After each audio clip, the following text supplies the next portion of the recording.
નમસ્કાર મિત્રો, નવા વિડીયોમાં તમારું સ્વાગત છે। રણમાં બિરાજમાન શ્રી નડેશ્વરી માતાજી લોકો માટે આસ્થાનું કેન્દ્ર। સરહદ નજીક સુઈગામથી 20 કિલોમીટર દૂર ભારત પાકિસ્તાન બોર્ડર નજીક કચ્છના મોટા રણમાં સ્થિત નડાબેટ બિરાજમાન સરહદી લોકોને આસ્થાનું કેન્દ્ર શ્રી નડેશ્વરી માતાજીનો મહિમા જૂનાગઢના રાજા નવધન સાથે જોડાયેલો છે।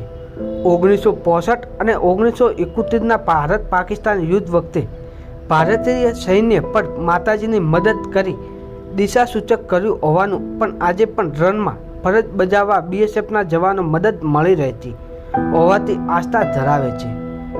એક બીએસએફ જવાન માતાજીની પૂજા કરે છે, જેને બીએસએફમાંથી પગાર મળે છે, જ્યારે બીજો ટ્રસ્ટ તરફથી પૂજારી રાખવામાં આવેલ છે। ખાસ કરીને બીએસએફ જવાનો માતાજી પ્રત્યે અકૂટ શ્રદ્ધા ધરાવે છે। બંને ટાઈમની આરતી બીએસએફના જવાનો હાજરી અચૂક આપતા જોવા મળે છે।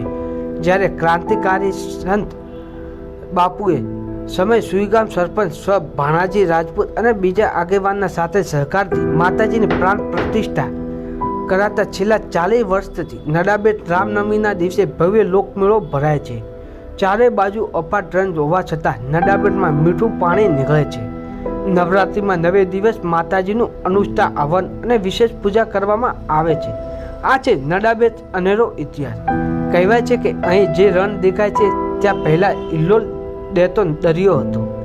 રાજા નવધનની ધર્મની બહેન જહાલ તેના પતિ સાસતિયા સાથે ઢોલમાલ લઈ પાકિસ્તાન સિંધ પ્રાંત ગયા હતા।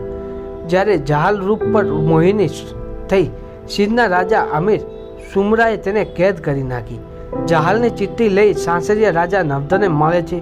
ફોજ સાથે સિંધના જવાન નીકળે રાજા નવધન નડાબેટમાં આવી પહોંચે છે। ચારણ આઈ વરવડી ફુલરીમાં રાજા નવધને સૈન્યને જમાડે છે અને સિંધમાં જલ્દી પહોંચવા માટે મદદની અપીલ કરતા બાલકી સ્વરૂપ ચારણ આઈને પોતાના ઘોડો આગળ કરી દરિયામાં નાખવા આદેશ કરે છે। રાજા નવધન માતાજીને આદેશને માથે ચડાવી દરિયામાં પોતાનો ઘોડો ચલાવે છે। ઘોડાના આગળના ડાબલે પાણી અને પાછળના ડાબલે ધૂળ ઉમટી જાય છે। સિંધમાં અમીર સુમરીએ હરાવી રાજા નવધન નડાબેટ પરત આવી માતાજીની સ્થાપના કરે છે। આ પ્રથમ પૂજા કરી હોવાની લોકવાયકા છે। ત્યારથી દરિયામાં જગ્યાએ રન થઈ ગયો હોવાની લોકવાયકા છે। આ છે રણમાં બિરાજમાન શ્રી નડેશ્વરી માતાજી લોક માટે આસ્થાનું કેન્દ્ર। આવા વિડીયો જોતા રહો અમારી સોગો ડિજિટલ ચેનલ પર। લાઈક સબસ્ક્રાઈબ કરો અને જોતા રહો।